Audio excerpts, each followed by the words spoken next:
Hello dear students, welcome to my YouTube channel Chemistry Tube by Ustad. और यहाँ पर मैं हाजिर हूँ एक बार फिर से आप लोगों के सामने एक नई वीडियो के साथ। और आज हम स्टार्ट करेंगे नई सीरीज़ जिसमें मैं डिस्कस करूँगा चैप्टर नंबर 1 से, और ये शॉर्ट क्वेश्चंस होंगे हमारे फर्स्ट ईयर में से। तो जैसे कि आप लोग जानते हैं, पहले मैंने सेकंड ईयर की एक सीरीज़ बताई थी आप लोगों को, उसमें मैंने शॉर्ट क्वेश्चंस डिस्कस किए थे सारे के सारे, और मैंने आप लोगों को बताया था कि पेपर इसी में से आने वाला है, और ऐसा ही हुआ था। और 70% क्वेश्चंस वहीं से आए हुए थे। तो आप लोग भी इन क्वेश्चंस को करना मत भूलिएगा। तो आज हम लोग जो डिस्कस करने वाले हैं वो है चैप्टर नंबर 1, 2 और 3 के क्वेश्चंस। तो चलते हैं अपने शॉर्ट क्वेश्चंस की तरफ। चैप्टर नंबर 1 के शॉर्ट क्वेश्चंस की तरफ सबसे पहले तो हमारे पास है question number 1, what are isotopes, why they have same chemical but different physical properties. अब आपको पता होगा आइसोटोप्स क्या होते हैं। Elements having same atomic number but different atomic masses, और इनमें सेम केमिकल प्रॉपर्टीज की होती हैं। आप लोगों को ये भी पता होना चाहिए कि इनमें सेम केमिकल प्रॉपर्टीज इसलिए होती हैं क्योंकि वो एटॉमिक नंबर पे डिपेंड करती हैं, जबकि फिजिकल प्रॉपर्टीज इसलिए डिफरेंट होती हैं क्योंकि ये आपके पास मैस नंबर पे डिपेंड करती हैं। और इसके अंदर आपने इलेक्ट्रॉन्स और न्यूट्रॉन्स के बारे में भी ज़रूर बताना होगा, फिर ही आपको पूरे मार्क्स मिलेंगे। उसके बाद देखते हैं question number 2, calculate the number of molecules in 10 grams of ice. ये हमारे पास एग्जाम्पल है बुक की, और याद रखिएगा बहुत ही ज़्यादा रिपीट होने वाली एग्जाम्पल है, तो इसको भी करना मत भूलिएगा। अब आ जाते हैं क्वेश्चन नंबर 3 की तरफ। इधर आ जाता है हमारे पास, no individual neon atom in sample of element has a mass of 20.18 AMU/Y। ये हमारे पास बुक की पहली एग्जाम्पल है, और याद रखिएगा आपके पास बहुत ज़्यादा आने वाली एग्जाम्पल्स में से एक है। नेक्स्ट वन क्वेश्चन है, magnesium atom is twice heavier than that of carbon atom, justify. इसके बाद हमारे पास क्वेश्चन नंबर 5 आ जाता है, number of oxygen atom in 10.037 grams of copper sulphate dot 5H2।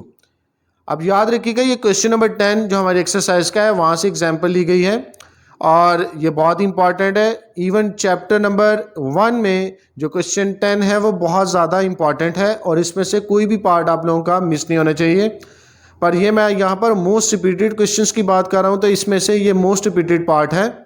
उसके बाद देखें हमारे पास क्या है, question number 6, differentiate between theoretical and actual yield. आगे देखते हैं हमारे पास आ जाता है question number 7, define stoichiometry and give stoichiometric assumptions. बहुत ज़्यादा इंपॉर्टेंट क्वेश्चन में से एक क्वेश्चन है ये भी। उसके बाद आ जाते हैं क्वेश्चन नंबर 8 की तरफ। क्वेश्चन नंबर 8 है जी, nitrogen and carbon monoxide have same number of electrons, protons and neutrons, explain. Next आ जाते हैं क्वेश्चन नंबर 9 पे, calculate percentage of nitrogen in urea. Urea का फॉर्मूला है NH2 CO। उसके बाद देखिए आप लोगों के पास आ जाता है जी question number 10, define molar volume with examples. अब आगे देखिए आपके पास क्वेश्चन नंबर 11 है, what are the steps to determine limiting reactant. तो ये बहुत इंपॉर्टेंट शॉर्ट क्वेश्चन है, इसे मिस मत कीजिएगा, बहुत ज़्यादा रिपीट होने वाला शॉर्ट क्वेश्चन है ये। आपके पास क्या आ जाता है जी question number 12, why actual yield is less than theoretical yield. ये भी बहुत ज़्यादा रिपीट होने वाला क्वेश्चन है, और याद रखें ये भी बहुत ज़्यादा इंपॉर्टेंट शॉर्ट क्वेश्चन है, इसे भी मिस नहीं करना। क्वेश्चन नंबर 13 है, calculate mass in grams of 2.4 moles of potassium permanganate. आपको मैंने अभी थोड़ी देर पहले भी बताया, क्वेश्चन नंबर 10 एक्सरसाइज का जो है ये भी उसी का पार्ट है, और बहुत इंपॉर्टेंट और रिपीटेड क्वेश्चन है। उसके बाद देखें question number 14, what are monoisotopic elements, give examples. इसकी 4 एग्जांपल हैं, चारों की चारों आपको याद होनी चाहिए, कोई भी मिस नहीं होनी चाहिए। उसके बाद आ जाते हैं क्वेश्चन नंबर 15 में, यहाँ पर है जी 2 grams hydrogen, 16 gram methane, 44 gram of carbon dioxide occupy same volume why.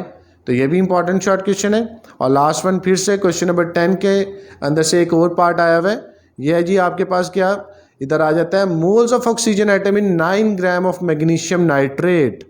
तो ये थे हमारे पास चैप्टर नंबर 1 के सारे शॉर्ट क्वेश्चन, जो कि मोस्ट रिपीटेड शॉर्ट क्वेश्चंस हैं, और आप लोगों ने इनमें से कोई भी शॉर्ट क्वेश्चन मिस नहीं करना। तो चलते हैं हम लोग अपने नेक्स्ट चैप्टर के शॉर्ट क्वेश्चंस की तरफ। तो चलते हैं जी चैप्टर नंबर 2 की तरफ। सबसे पहले आ रहा है question number 1, explain sublimation with examples. एक ही टॉपिक है सब्लिमेशन का और यहाँ से शॉर्ट क्वेश्चन आना लाजमी है। उसके लिए तैयार रहिएगा और याद रखिएगा कि ये क्वेश्चन आप लोगों ने मिस नहीं करना। उसके बाद आ जाता है क्वेश्चन नंबर 2 एक्सरसाइज में से, और यहाँ पर आपके पास 2 क्वेश्चन है, क्वेश्चन नंबर 6 और 8 एक्सरसाइज में से, ये आप लोगों ने ज़रूर करने। क्वेश्चन नंबर 3 है what is R F value why it has no units. तो ये भी बहुत इंपॉर्टेंट शॉर्ट क्वेश्चन है और ये क्रोमेटोग्राफी के पोर्शन में से आप लोगों के पास शॉर्ट क्वेश्चन आ रहे हैं। उसके बाद है define partition law with examples, बहुत important short question. Differentiate between stationary and mobile phase, और एक डिफरेंस आ रहा है differentiate between adsorption and partition chromatography, बहुत ज़्यादा इंपॉर्टेंट शॉर्ट क्वेश्चन है जी ये भी। उसके बाद आ जाता है what are uses of chromatography, ये भी काफ़ी इंपॉर्टेंट शॉर्ट क्वेश्चन है। नेक्स्ट देखते हैं जी what is solvent extraction, give example. तो ये हमारे पास लास्ट क्वेश्चन था यहाँ पर चैप्टर नंबर 2 में से। अब हम चलते हैं चैप्टर नंबर 3 की तरफ। चैप्टर नंबर 3 में सबसे पहला जो शॉर्ट क्वेश्चन है वो है what is absolute zero, give its value. फिर आ जाता है question number 2 explain the process of respiration obeys Dalton's law of partial pressure. तो ये आप लोगों ने भी याद रखना है, ये भी इंपॉर्टेंट शॉर्ट क्वेश्चन है।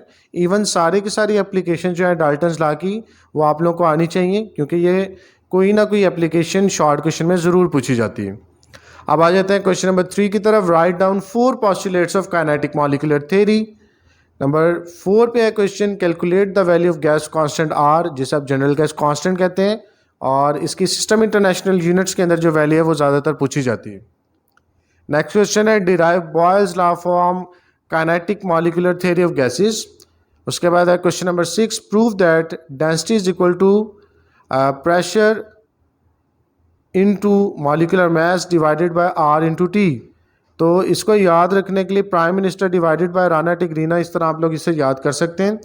उसके बाद देखें क्वेश्चन नंबर 7 है why pilots feel uncomfortable breathing in unpressurised cabin, बहुत इंपॉर्टेंट शॉर्ट क्वेश्चन है और ये भी आपके पास डाल्टन्स लॉ की जो एप्लीकेशंस है उनमें से आया हुआ है। उसके बाद है question number 8 what is plasma, how it is formed, बहुत इंपॉर्टेंट शॉर्ट क्वेश्चन है ये भी। उसके बाद आ जाता है क्वेश्चन नंबर 9 पे how absolute zero is explained by drawing graph. इसका ग्राफ आप लोगों को एब्सोल्यूट जीरो वाले टॉपिक से मिल जाएगा, जिसको हम लोग एक्स्ट्रा प्लॉट करते हैं -273.16 तक। उसके बाद देखें जी आप लोगों के पास क्या आ जाता है जी question number 10 write two uses of plasma, काफ़ी इंपॉर्टेंट शॉर्ट क्वेश्चन है ये भी। उसके बाद है question number 11 differentiate between artificial and natural plasma, इसको भी ज़रूर कीजिएगा। और लास्ट पे मैंने लिखा हुआ है convert degree Celsius two degree Fahrenheit, इसमें अब मैंने वैल्यू कोई नहीं लिखी, पर याद रखिएगा यहाँ पर कोई ना कोई वैल्यू दी जाती है जिसको डिग्री सेल्सियस से आप लोगों ने कन्वर्ट करना था है डिग्री फ़ारेनहाइट में। तो ये काफ़ी इंपॉर्टेंट शॉर्ट क्वेश्चन है, इनको ज़रूर कीजिएगा। और यही थे हमारे 3 शॉर्ट क्वेश्चन, तीनों चैप्टर में से शॉर्ट क्वेश्चन जो आप लोगों को करने होंगे, और इनको मिस मत करें, इनको ज़रूर याद करें और ये आप लोगों के लिए बहुत ज़्यादा फ़ायदेमंद होंगे। तो डियर स्टूडेंट्स, यही थे हमारे शॉर्ट क्वेश्चंस जो मैं भी आप लोगों के साथ डिस्कस कर चुका हूं। और अगर आप लोगों को कोई भी क्वेश्चन समझ ना आया हो तो आप मेरे से कमेंट सेक्शन में उसके बारे में पूछ सकते हैं।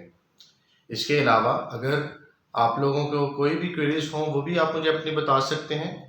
और याद रखिएगा कि मेरी जो नेक्स्ट वीडियो आने वाली है वो है चैप्टर नंबर 4, 5 और 6 के शॉर्ट क्वेश्चन के ऊपर, और उसे मिस ना कीजिएगा क्योंकि ये भी वीडियो जो होगी वो आप लोगों के लिए बहुत ज़्यादा हेल्पफुल होने वाली है। तो आज के लिए इतना ही। अल्लाह हाफिज़ और अपना ख्याल रखिएगा।